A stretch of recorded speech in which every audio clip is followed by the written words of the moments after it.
ആരാടാ ഇവിടെ? വാസു എന്ന് പറയുന്ന ഒരു എരപ്പാളി.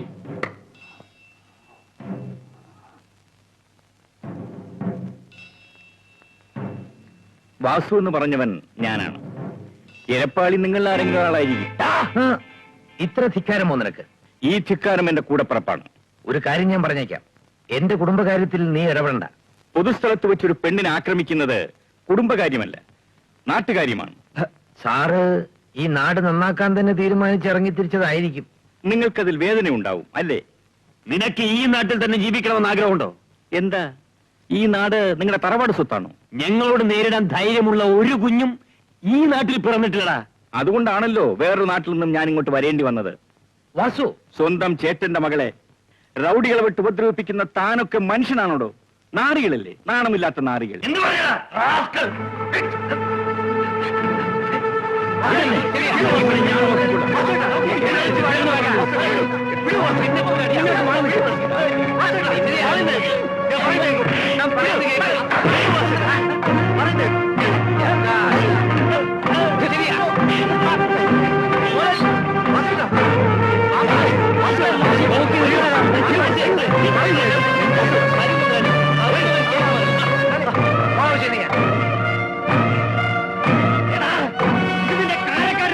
കാലക്കേട് തുടങ്ങിയ നിങ്ങൾക്കാണ്, സൂക്ഷിച്ചോ.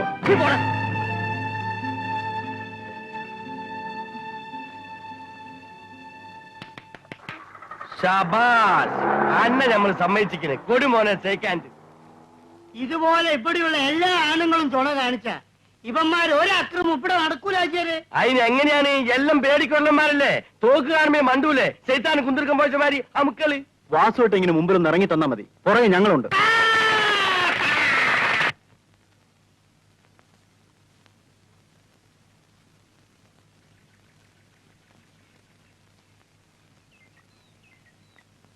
ഇവിടെ കണ്ണു തുറക്കാം. വെള്ളം ഒഴിക്കുമ്പോ എല്ലാം പോകും. ഇങ്ങോട്ട് നോക്ക.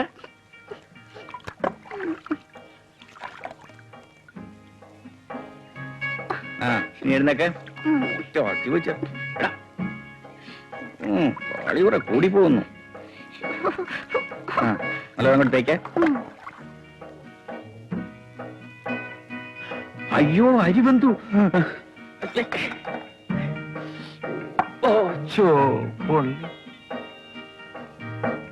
തല തോർത്തിട്ട് അവിടെ നിൽക്കാൻ. അവിടെ നിൽക്കാനോ പറഞ്ഞു.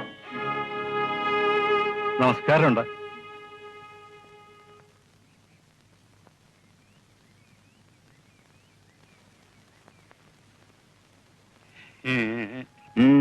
ഇതൊക്കെ അങ്ങോട്ട് സ്വീകരിക്കണം. ഗന്ധകശാല പുന്തിലിന്റെ അവില, നല്ല വയനാടൻ ഏത്തയ്ക്ക. എന്തിനാണ് ഇതൊക്കെ? കുഞ്ഞി നന്ദി പറയാൻ വന്നതാ. നന്ദി പറയാൻ ഏത്തയ്ക്കായും അവലും വേണോ? നിങ്ങൾ എന്റെ അഭിമാനം രക്ഷിച്ചു. അതിന് നന്ദി പറയേണ്ട ആവശ്യമുണ്ടെന്ന് തോന്നുന്നില്ല. അടിയോടി വന്ന് പറഞ്ഞപ്പോ ഞാൻ എന്റെ കടമ നിർവഹിച്ചു, അത്ര തന്നെ. അതെ, ഞാൻ പറഞ്ഞിട്ടാ. കുഞ്ഞിന് വല്ല ആപത്തും അവര് വരുത്തി വെച്ചെങ്കിലോ എന്ന് ഭയന്നിട്ടാ. ഞാൻ തെറ്റിദ്ധരിച്ചു. സാരമില്ല. ഇപ്പോഴാണ് വാസുവിനെ ഞങ്ങൾക്ക് മനസ്സിലായത്. എന്നാൽ ഏത്തയ്ക്കും അവലും അത് കൊണ്ടുപോയി. മാത്രം പറയരുത്, കുഞ്ഞു വിഷമിക്കും. മോന് തങ്ങാകത്തുണ്ടെന്ന്. വരട്ടെ. അല്ല, എന്താ കുഞ്ഞമ്മി അടിയോടിയും പതിവില്ലാതെ ഇങ്ങോട്ട്? വെറുതെ വെറുതെ കൊയ്ത്ത കഴിഞ്ഞല്ലേ കുറച്ച് അവലും കൊണ്ടുവന്നത്. കമ്പുമായിട്ട് പിടിച്ചോളൂ. അല്ല, എന്താണിതൊക്കെ? കാഴ്ചയും കൊണ്ട് വന്നതാണ്. ആഹാ.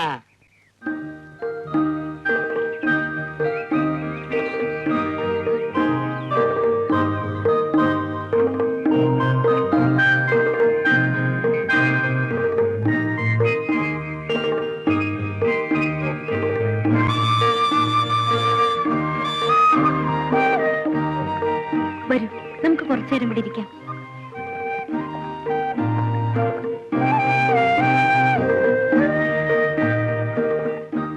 അപ്പൂന് ഈ ചേച്ചി ഇഷ്ടമാണോ? ഇപ്പൊ ഇഷ്ടാണോ? ആദ്യമോ? ആദ്യം ഇഷ്ടമല്ല. അതെന്താ? എന്റെ അച്ഛനോട് വഴക്കൂടിയില്ലേ? അച്ഛന് ചേച്ചിയോട് ഇഷ്ടമാണോ? ഞാൻ ചോദിച്ചിട്ട് പറയാം. അയ്യോ, ചോദിക്കില്ലേ. എന്താ ചോദിച്ചാ ചേച്ചിയോട് ചണ്ടയ്ക്ക് വരും. ഞാൻ പറയാ ഈ ചേച്ചി നല്ല ചേച്ചിയാണെന്ന്. മിടുക്കൻ. ഞാനൊരു കാര്യം ചോദിക്കട്ടെ, മോന്റെ അമ്മയുടെ?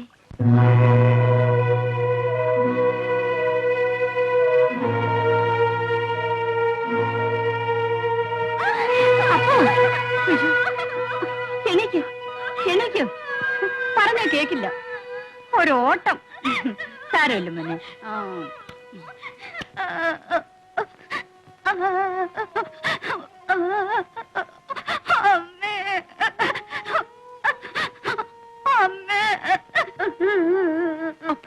അപ്പോ എന്തിനാ കരയുന്നേ? എന്ത് പറ്റി? എന്തിനാ കരയുന്നേ? കരയാതപ്പോ എനിക്കെന്റെ അമ്മയെ കാണണം. അമ്മയെ ഞാൻ കാണിച്ചു തരാം. വെറുതെ പറയാ. ഇതാ അപ്പുവിന്റെ അമ്മ. എവിടെ? ഞാൻ തന്നെ. നിങ്ങളല്ലേ എന്റെ അമ്മ? അപ്പുവിന് എന്നെ ഇഷ്ടമാണെന്നല്ലേ പറഞ്ഞത്? അതെ. എന്നാ ഞാൻ അപ്പുവിന്റെ അമ്മയെ കൂടെ? നിങ്ങൾ കള്ളം പറയോ? അല്ല, സത്യം.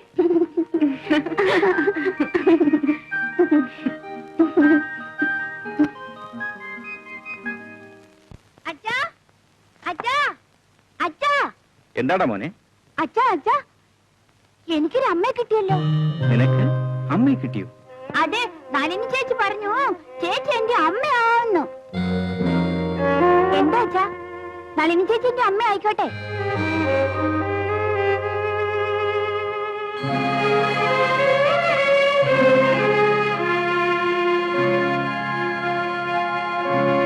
ബുദ്ധി ഉറക്കാത്ത കുഞ്ഞിനോട് ഓരോന്ന് പറഞ്ഞ് വശീകരിക്കാൻ ശ്രമിക്കുകയാണ്. അല്ല, നിങ്ങളുടെ കുഞ്ഞിനൊരു അമ്മ വേണം. എനിക്ക് ഒരാൺതുണയും. അതുകൊണ്ട് അങ്ങനെ ചിന്തിച്ചു പോയി. അങ്ങനെ ചിന്തിക്കണ്ട, സാധ്യമല്ല. കാരണം? എന്നെ വിസ്തരിക്കുകയാണോ? അല്ല, കൂടുതൽ അറിയാൻ ശ്രമിക്കുകയാണ്. ഒരു വിവാഹവും കഴിച്ച് മധുവിധു ആഘോഷിക്കാൻ ആഗ്രഹിച്ചുകൊണ്ടല്ല ഞാൻ അപേക്ഷിക്കുന്നത്. അങ്ങനെ ഒരു ഭാഗ്യം എനിക്ക് ഈ ജന്മത്തിൽ ഇനി ഉണ്ടാവുകയില്ല. എന്നെ ഈ നാട്ടിൽ നിന്ന് തന്നെ തുരത്താൻ ശ്രമിക്കുന്ന കുറെ പേരുണ്ട് ഇവിടെ. ഈ നാട് ഭരിക്കുന്നത് അവരൊക്കെയാണ്. അവരുടെ മുമ്പിൽ എനിക്ക് ജീവിച്ചു കാണിക്കണം. നിങ്ങളുടെ കുഞ്ഞിന്റെ അമ്മയായിക്കൊണ്ട് എനിക്ക് അതിനുള്ള സുരക്ഷിതത്വം നൽകാമോ എന്നാണ് ഞാൻ ചോദിക്കുന്നത്. എനിക്കൊന്നും മനസ്സിലാകുന്നില്ല. എന്തോ നിങ്ങളോട് എനിക്കെല്ലാം തുറന്നു പറയണമെന്ന് തോന്നി. അതിനു കൂടിയാണ് ഞാൻ വന്നത്. എനിക്ക് 5 വയസ്സുള്ളപ്പോൾ അച്ഛനും അമ്മയും മരിച്ചു. പിന്നീട് ഞാൻ പഠിച്ചതും വളർന്നതും ഇളയച്ചന്റെ സംരക്ഷണത്തിലായിരുന്നു. കോളേജിൽ പഠിക്കുമ്പോൾ എനിക്കൊരു കൂട്ടുകാരനുണ്ടായിരുന്നു, രാജു. അതെ അതെ, അതിന് വകുപ്പുണ്ട്. ഇതാണ് എന്റെ ഇളയച്ചൻ. ഇവിടെ പുതുതായി ചാർജ് എടുത്ത SI രാജഗോപാൽ. എന്റെ കോളേജ് മേറ്റ് ആയിരുന്നു. ഇരിക്കൂ, പറഞ്ഞു കേട്ടിട്ടുണ്ട്, ഇതുവരെ പരിചയപ്പെടാൻ കഴിഞ്ഞിട്ടില്ല. അതുകൊണ്ടാണ് നളിനി പറഞ്ഞപ്പോ നേരിട്ട് വന്ന് കാണാമെന്ന് കരുതിയത്. നമസ്കാരം. ജോലിയിൽ പ്രവേശിച്ചിട്ട് മാസം 1 ഉള്ളൂ. പേരെടുത്ത് കളഞ്ഞു. പുലിക്കുട്ടി എന്നാ നാട്ടുകാർ വിളിക്കുന്നത്. Excuse me. ഇത് മിസ്റ്റർ കൊച്ചനിയൻ. ഈ നാട്ടിലെ ഏറ്റവും വലിയ ധനികനും പ്രമാണിയൊക്കെയാണ്. എന്റെ ഏറ്റവും അടുത്ത സുഹൃത്തും. കൊച്ചനേൻ മുതലാളുടെ പേര് കേട്ടാൽ നാട്ടുകാർക്കൊക്കെ ഭയങ്കര പേടിയാ. സിംഹം എന്നാണ് നാട്ടുകാരിട്ടിരിക്കുന്ന പേര്.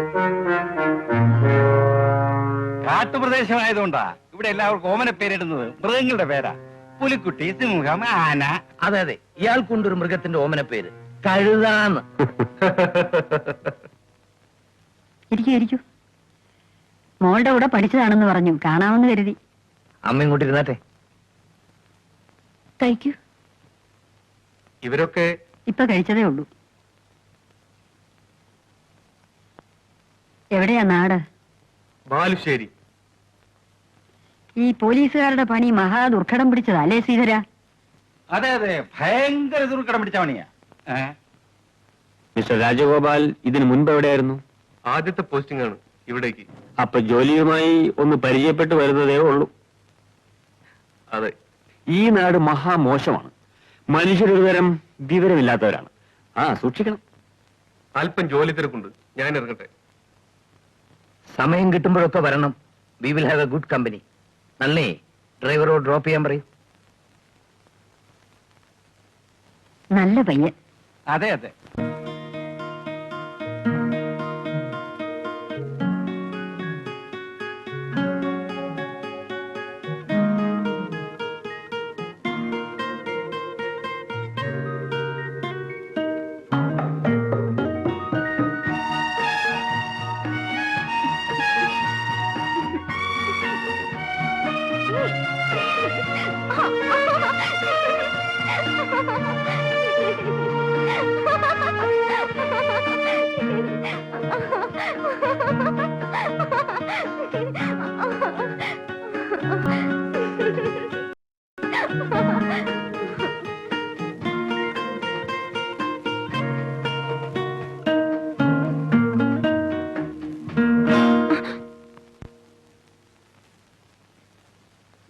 എന്താണിത്?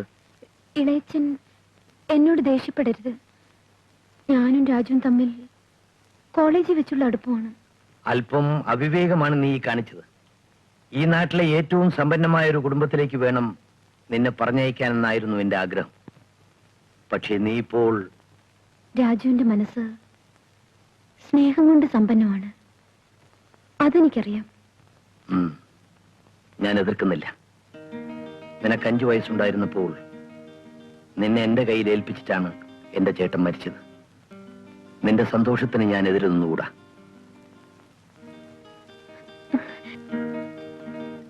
എന്റെ മോനെ, സമ്പത്തൊന്നുമല്ല കാര്യം, ആണിന്റെയും പെണ്ണിന്റെയും ഇഷ്ടമാ.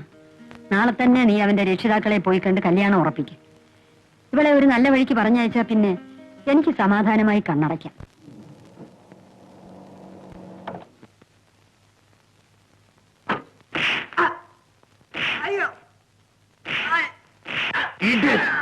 എന്താ നീയൊക്കെ വലിയ റൗഡിയാണെന്നാണോ ഭാവം?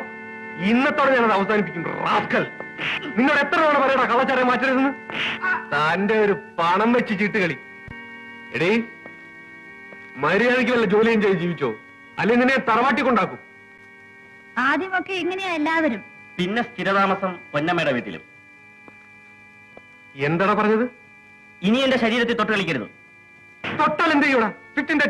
എല്ലാത്തിന്റെ പേരിൽ കേസ് ചാർജ് ചെയ്യും. നല്ല അപ്പുറത്ത് പോയിരിക്കും, ഞാൻ വരുന്നു. ഇവരെല്ലാം എത്രത്തോളം വളർത്തിയത് നിങ്ങളാണ്. ഇവരോടൊക്കെ കൈക്കൂലി വാങ്ങിക്കാൻ നിങ്ങൾക്ക് ലജ്ജയില്ലേ? എന്റെ ശരീരം കണ്ടാൽ അറിഞ്ഞൂടെ സാർ, ഞാൻ കൈക്കൂലി വാങ്ങിക്കില്ല എന്ന്. ഞാനും വാങ്ങിച്ചിരുന്നെങ്കിൽ ഇവന്മാരെ പോലെ തടിച്ചു വീർത്തേനെ. താൻ ഈ കടലാസുകൾ കണ്ടോ? ഇതെല്ലാം നാട്ടുകാരുടെ പരാതികളാണ് ഈ പോലീസ് സ്റ്റേഷനെ പറ്റി. ഇത് എന്റെ ഭാര്യയുടെ പരാതി. തന്റെ കടപ്പ പൊന്നമ്മയുടെ വീട്ടിലാണെന്ന്. കിട്ടുന്ന ശമ്പളം കൊണ്ട് തികയാഞ്ഞിട്ടാണ് സാർ. പൊന്നമ്മയുടെ വീട്ടിൽ പോയി കിടക്കുന്നതോ? നിങ്ങളെക്കാൾ ചുരുങ്ങിയ ശമ്പളം പറ്റുന്ന എത്രയോ ഉദ്യോഗസ്ഥന്മാരോട് മാനമായി ജീവിക്കുന്നില്ലേ?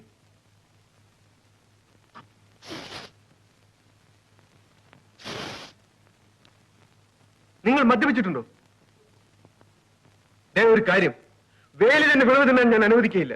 ഈ നാട്ടുകാർ മഹാമോശമാണ് സാർ. നാട്ടുകാർ മാത്രമല്ല, ഈ പോലീസ് സ്റ്റേഷനും എല്ലാം അറിഞ്ഞുകൊണ്ട് തന്നെയാണ് ഞാനിവിടെ ചാർജ് എടുത്തത്. ആരിണങ്ങിയാലും പിണങ്ങിയാലും ശരി, ഞാനിവിടെ ചിലതൊക്കെ ചെയ്യും. കർത്തവ്യബോധമുള്ള കാക്കി ഉടുപ്പുകാരെങ്കിലും ഉണ്ടെങ്കിൽ എന്നോടൊത്ത് സഹകരിക്കാം. ഞാനുണ്ട് സാർ. ഞങ്ങളുമുണ്ട് സാർ. എത്ര നേരമാണ് എന്നെ പോലീസ് സ്റ്റേഷനിൽ കാത്തു നിർത്തിയത്? എന്നെ കണ്ട ഭാവമേ ഇല്ല. ഇങ്ങനെയുണ്ടൊരു ഉദ്യോഗം? വെരി സോറി, ഡ്യൂട്ടി സമയത്ത് എനിക്ക് റൊമാൻസ് വരില്ല. എന്തിനാണ് അവരെയൊക്കെ പിടിച്ചോണ്ട് വന്നിങ്ങനെ ഉപദ്രവിക്കുന്നത്? അവരൊക്കെ ഏതാ പുള്ളികളെന്ന് നിനക്കറിയാമോ? മഹാകച്ചറകളാ. നിലയ്ക്ക് നിർത്തിയില്ലെങ്കിൽ നാട് മുടിക്കും. അവരൊക്കെ ഇനി ശത്രുക്കളായി മാറില്ലേ? കുറച്ച് ശത്രുക്കളൊക്കെ ഉണ്ടെങ്കിലേ ജീവിതത്തിനൊരു പിരിമുറുക്കം കിട്ടൂ. കോളേജിൽ തന്നെ നമ്മുടെ പ്രേമത്തിന് എത്ര ശത്രുക്കൾ ഉണ്ടായിരുന്നു. വെറുതെ അല്ല നാട്ടുകാർ പുലിക്കുട്ടിന്ന് പേരിട്ടത്. അവരൊക്കെ വരട്ടുമ്പോ രാജുവിന്റെ മുഖം കണ്ട് ഞാൻ തന്നെ അങ്ങ് പേടിച്ചു പോയി. പകുതി അഭിനയമാണ് കേട്ടോ. കോളേജ് നാടകങ്ങളിലൊക്കെ വില ചെയ്തുകൊണ്ട് അങ്ങനെ ഒരു മെച്ചം കിട്ടി. കൊള്ളൻ. ഞാനിപ്പോ ഓടി വന്ന എന്തിനാന്നറിയോ? പറഞ്ഞില്ലല്ലോ. ഇളയച്ചൻ നമ്മുടെ വിവാഹത്തിന് സമ്മതിച്ചു. അയാൾ ബുദ്ധിമാനാണ്. അതെന്താ? എന്നേക്കാൾ മിടുക്കനായ ഒരു ചെറുക്കനെ നളിനിക്ക് കിട്ടാൻ പ്രയാസമാണെന്ന് ഇളയച്ചൻ അറിയാം. അപ്പോഴേക്കും സെൽഫ് ബൂസ്റ്റിംഗ് തുടങ്ങി. ശരിയാ, പുലിക്കുട്ടിക്കല്ലേ പിടിച്ചു കൊടുക്കുന്നത്. ഒരല്പം ജോലി തിരക്കുണ്ട്. അതുകൂടെ കഴിഞ്ഞാൽ ഞാൻ എന്റെ വീട്ടിലറിയിച്ച് പെണ്ണ് കാണാൻ വരും. പിന്നെ കല്യാണം. കല്യാണം കഴിഞ്ഞാ ഈ ജോലി ഉപേക്ഷിച്ചൂടെ? എന്തിന്? ആണുങ്ങൾക്ക് പറഞ്ഞ ജോലി ഇതൊക്കെയാണ്. ആ കേറ്.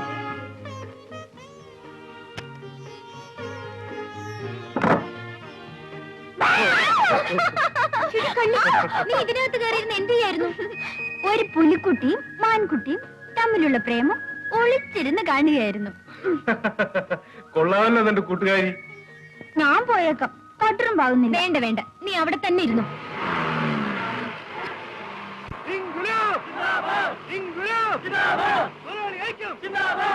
തൊഴിലാളി ഐക്യം ബോണസ് സമരം തൊഴിലാളി മർദ്ദനം അവസാനിപ്പിക്കുക ബോണസ് സമരം സിന്ദാബാദ് ഇൻകുലാബ് കരുത്ത് പോകണം ഗേറ്റ് തുറക്കാൻ തുറക്കില്ല സമയമാണ് വിജയം വരെ വിജയം വരെ വിജയം വരെ നിർത്ത് മര്യാദയ്ക്ക് സമരം പിൻവലിച്ചാൽ ഞാൻ ഈ കാര്യത്തിൽ ആലോചിച്ച് വല്ലതും തീരുമാനമെടുക്കാം. 5 കൊല്ലമല്ലേ ആലോചിക്കാൻ തുടങ്ങിയിട്ട് ഇനി ഒരു തീരുമാനം എടുക്കാൻ കഴിഞ്ഞില്ലല്ലോ. എനിക്കറിയാം, നീയാണ് ഇവന്മാരെ കൊണ്ടെല്ലാം കുടി പിടിപ്പിക്കുന്നതല്ലേ? അതെ, ഞാൻ തന്നെ. പാവപ്പെട്ട തൊഴിലാളികളെ വഞ്ചിച്ച് ഇനിയും നിങ്ങളുടെ പണപ്പെട്ടി വലുതാക്കാമെന്ന് കരുതണ്ട. ഞങ്ങളുടെ ന്യായമായ അവകാശങ്ങൾ അനുവദിച്ച് കിട്ടാതെ ഇനി ഈ കമ്പനി തുറന്നു പ്രവർത്തിക്കില്ല. വിജയം വരെ സമരം ചെയ്യും. ഇൻകുലാബ് സിന്ദാബാദ്! ഇൻകുലാബ് സിന്ദാബാദ്! ബോണസ് സമരം സിന്ദാബാദ്! ബോണസ് സമരം സിന്ദാബാദ്!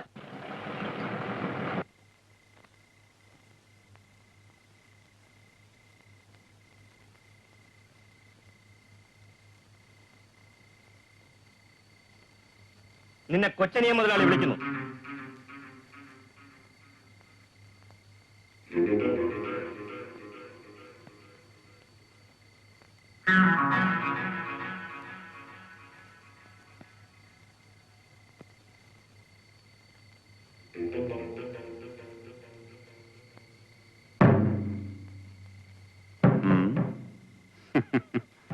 നാളെ ഓട്ട് കമ്പനി തുറന്ന് പ്രവർത്തിക്കണമല്ലോ.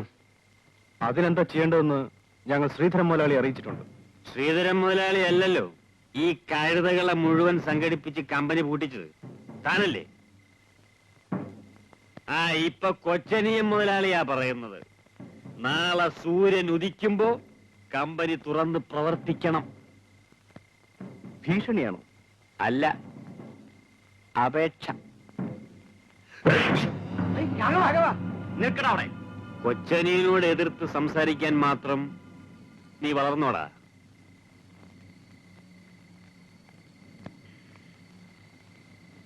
സംസാരിക്കാൻ മാത്രമല്ല,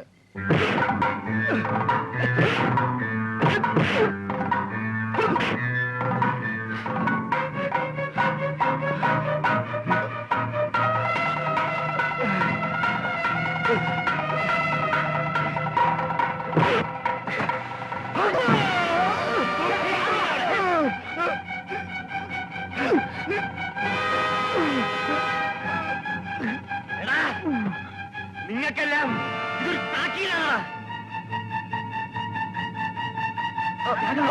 വേഗം ആശുപത്രി കൊണ്ടുപോകാം.